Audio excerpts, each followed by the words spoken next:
अस्सलाम वालेकुम।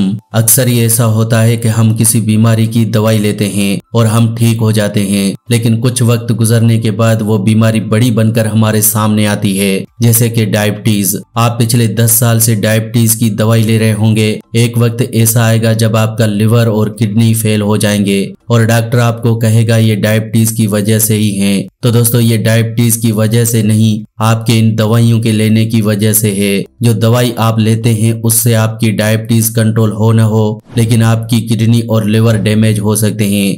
अगर बात करें हाई ब्लड प्रेशर की, तो आप हाई बीपी की दवाई लेते रहेंगे और आगे चलकर आपको ब्रेन स्ट्रोक आ जाएगा, पैरालिसिस हो जाएगा, हार्ट अटैक हो जाएगा। तो डॉक्टर आपसे कहेगा कि अपने दिल में स्टेंट डलवा लो। दोस्तों, प्रॉब्लम तो हाई ब्लड प्रेशर की थी, अब ये हार्ट अटैक की प्रॉब्लम कहाँ बन गई। प्रॉब्लम सिर दर्द की होती है, दवाइयां लेते रहते हैं और ये सिर दर्द माइग्रेन बन जाता है। दोस्तों, वजह है कि हम बीमारी का इलाज करते हैं, बीमारी होने की वजह का नहीं। बीमारी को सप्रेस करने की कोशिश की जाती है, बीमारी को जड़ से खत्म नहीं किया जाता, जिस वजह से बीमारी की जड़ वहीं की वहीं रह जाती है और वो बीमारी बड़ी बनकर हमारे सामने आती है।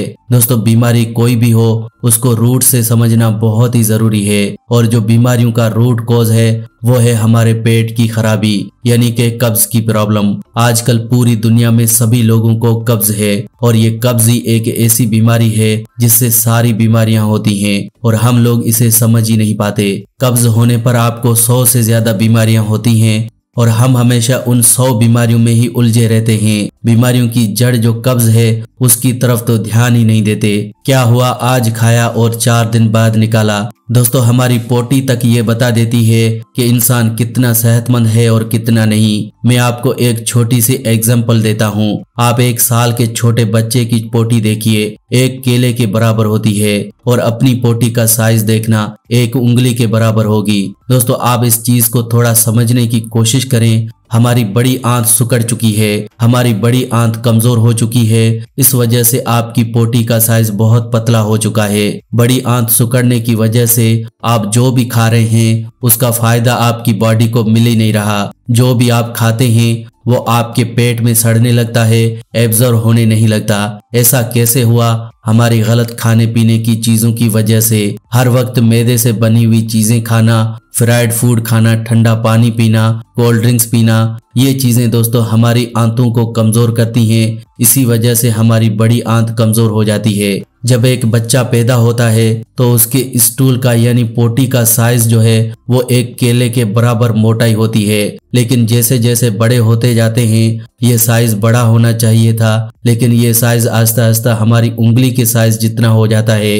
प्लीज आप इस चीज को सिंपल न समझें, आप इस चीज को समझने की कोशिश करें। हमें कुछ ऐसा खाना है जिससे हमारी आंतें मजबूत हों। दोस्तों, हमारी आंतें ही हमारे डाइजेस्टिव सिस्टम का सबसे इम्पोर्टेंट पार्ट है, क्योंकि हमारी आंतों का काम है हमारे खाने में से विटामिन्स मिनरल्स को लेकर हमारे खून तक पहुंचाना। अगर हमारी आंतें ही कमजोर होंगी तो खाने में जितने मर्जी विटामिन्स मिनरल्स हों वो आपकी बॉडी में एब्जॉर्ब होंगे ही नहीं। फिर चाहे जितनी मर्जी सप्लीमेंट्स ले लेना, आपकी सप्लीमेंट्स का फायदा आपको होने ही नहीं वाला। दोस्तों, आप प्लीज इस चीज को समझने की कोशिश करें। दोस्तों, दरअसल हमारी आंतें कमजोर होने की वजह से हमारा खाया हुआ खाना हमारे पेट में अच्छे से डाइजेस्ट नहीं हो पाता और ये खाना हमारे पेट में पड़ा पड़ा सड़ता रहता है। इस सड़े हुए खाने से हमारे खून में गंदगी मिल जाती है। ये खून की गंदगी ही बीमारियों की वजह बनती है। खून गंदा होने की वजह से चेहरे पर पिंपल्स निकलते हैं। ये पिंपल्स कुछ और नहीं, ये आपके चेहरे की गंदगी है। खून की गंदगी आई कहां से? आपका खून गंदा होने की वजह से।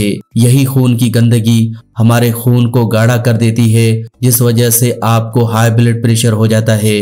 डॉक्टर हाई ब्लड प्रेशर का इलाज करता रहता है और ये बीमारी आगे चलकर brain stroke, paralysis, heart attack बन जाती है। इलाज होना चाहिए था पेट का, लेकिन इलाज किया जा रहा है हाई ब्लड प्रेशर का, और यही खून की गंदगी आपकी आर्टरीज में जम जाती है।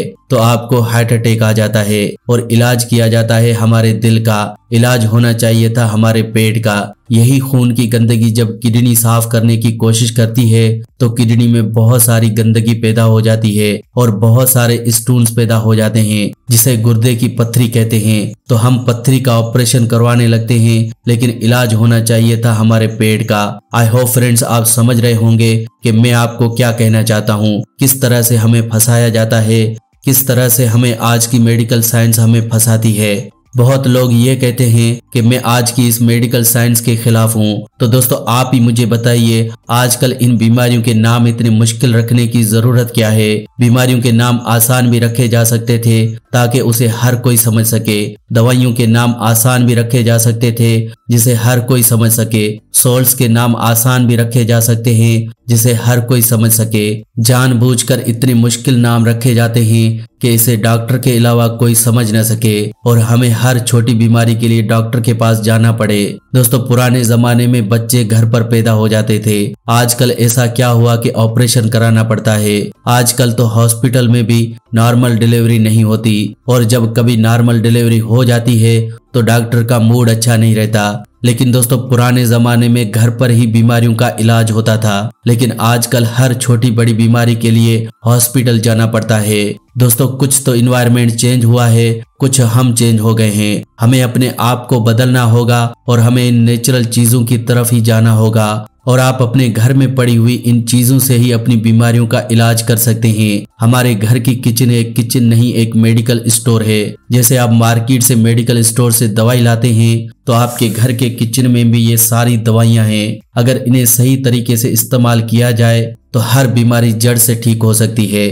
तो दोस्तों आज की वीडियो में बस इतना ही। अगर आज का हेल्थ एपिसोड आपको अच्छा लगा हो तो प्लीज वीडियो को लाइक करें और इस वीडियो को दूसरों के साथ शेयर जरूर करें। ऐसी ही वीडियोस के लिए आप हमारे इस चैनल फैक्टिक लाइफ को सब्सक्राइब भी कर सकते हैं। वीडियो के नीचे एक रेड कलर का सब्सक्राइब का बटन है, उस पर क्लिक करें और हमारे चैनल को जल्दी से सब्सक्राइब करें। ऐसी ही वीडियोस के साथ फ्रेंड्स दोबारा मिलेंगे। अल्लाह निगहबान।